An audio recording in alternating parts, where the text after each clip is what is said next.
मुंबईमध्ये घरं असून माजी मंत्री धनंजय मुंडे यांना सरकारी घर सुटेना अशा पद्धतीची परिस्थिती निर्माण झाली आहे। मंत्रीपद जाऊन 5 महिने झाले तरी धनंजय मुंडे सरकारी घरातच आहेत। मुंबईमध्ये राहायची व्यवस्था नसल्याने बंगला सोडला नाही अशी प्रतिज्ञापत्रामध्ये त्यांनी माहिती दिलेली आहे। मात्र धनंजय मुंडे यांच्या निवडणूक प्रतिज्ञापत्रात गिरगाव इथे घर असल्याची माहिती आहे।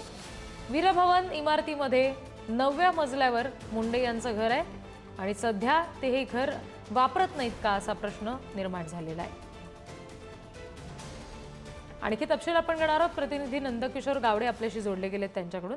नंदकिशोर, धनंजय मुंडे यांच्या घरासंदर्भातला नेमका हा काय मुद्दा आहे? नक्कीच पाहायला गेले तर धनंजय मुंडे यांचं मंत्रीपद जाऊन जवळपास 5 महिने होत आलेले आहेत। धनंजय मुंडे अद्यापही जर पाहायला गेलं तर सातपुडा त्या शासकीय बंगल्यावरतीच असलेलं आपल्याला पाहायला मिळत होते। त्याबद्दल त्यांनी स्पष्टीकरणही दिलेलं होतं की मुंबईत दुसरी व्यवस्था नसल्यामुळे मी सध्या या घरात आहे असं स्पष्टीकरण दिलेलं होतं। मात्र धनंजय मुंडे यांनी जे निवडणूक आयोगाला प्रतिज्ञापत्र सादर केलेलं होतं त्यामध्ये गिरगाव मधील एक घर ते त्यांच्या नावावरती असलेलं आपल्याला पाहायला मिळेल। NN पाटकर मार्गावरती वीरभवन अशी एक इमारत आहे 22 मजल्यांची।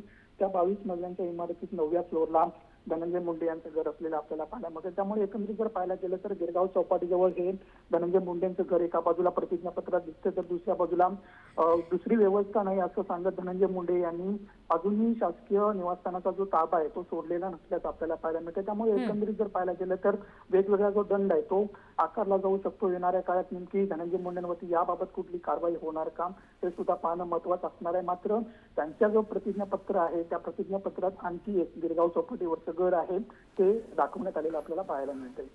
जी, धन्यवाद सगळ्या तपशिलांसाठी नंदकिशोर।